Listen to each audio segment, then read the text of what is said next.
adil ya. Jadi nggak adil itu belum tentu dalam hal yang gimana ya. Hal simpel aja.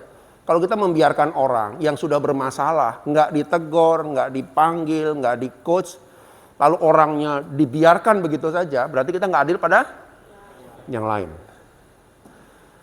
Nah, bisa nggak kita seperti itu? Setuju ya? Akhirnya gimana coba? Akhirnya teman-teman yang kerja bagus, gara-gara kita biarkan orang yang bermasalah, apa terjadi? Enggak, awalnya dulu kan proses nih. Kecewa. Kok gitu sih?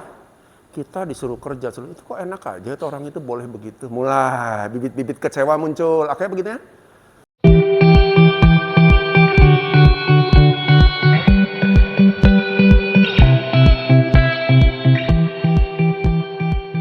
Reward and punishment. Ingat ya? Jangan terlalu reward terus, nggak ada punishment, Pak. Itu dua tuh salah satu tools, salah satu alat atau perangkat untuk mengendalikan perilaku. Jadi perilaku manusia itu sebenarnya didasarkan, nanti Pak Lutfi bisa jelaskan ya. Jadi ada prinsip dalam satu teknik namanya NLP ya. NLP itu teknik yang dikembangkan untuk mengatur perilaku manusia.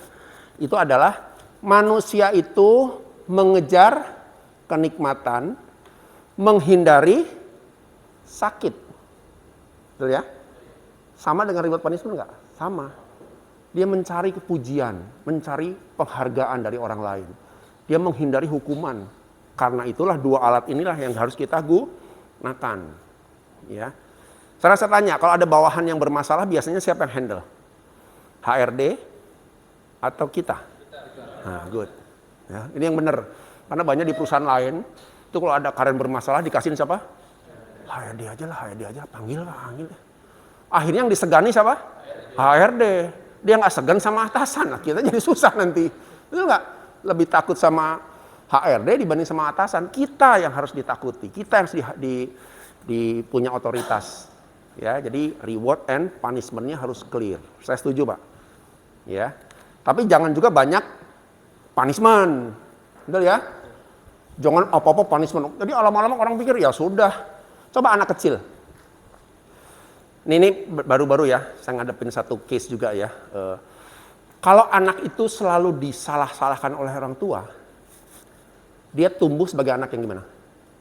Salahin terus. Kamu nih nggak becus kerja, kamu nih main aja. Apa yang terjadi?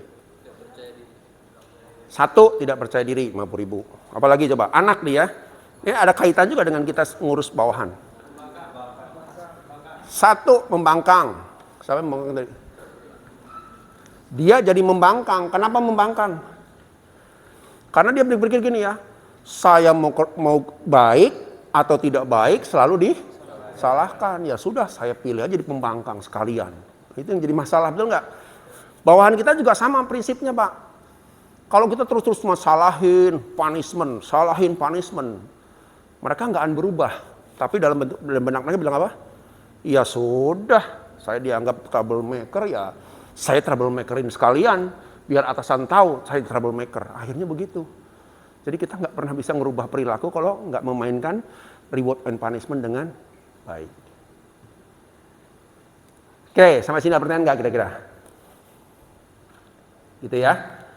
Nah, tadi ya sifat udah. Tapi kalau growth mindset, kesuksesan tergantung pada usaha dan waktu. Jadi semua itu perlu proses. Ya, orang bisa berubah.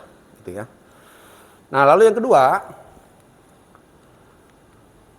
bakat menentukan suksesan. Betul nggak? Bahwa orang itu memang ada orang yang, wah bakat kamu bukan kerja di produksi, bakat kamu bukan jadi pimpinan. Ada nggak gitu? Setelah kecewa terus, akhirnya ikut. Ya sudahlah, kita juga begitu. Habis dia juga begitu. Akhirnya kita kacau. Makanya itu pimpinan nggak bisa building trust. Nggak bisa dipercaya karena kita berlaku tidak adil. Hal sepele loh. Bagaimana kita mempersuasif orang, ya kan, meyakinkan orang, sedangkan hal-hal dasar ketidakadilan tadi ya, kaitan sama tadi itu tidak kita selesaikan lebih dulu. Ya, kenapa di awal ini saya ingin coba fix mindset, grow mindset ini kita bangun dulu. Oh, harus gimana ya saya? Karena kalau akar dasarnya kita nggak bangun, Bapak akan menghadapi permasalahan. Menghadapi karyawan, menghadapi orang lain, hal yang sama terus, ya itu juga. Karena akarnya tidak pernah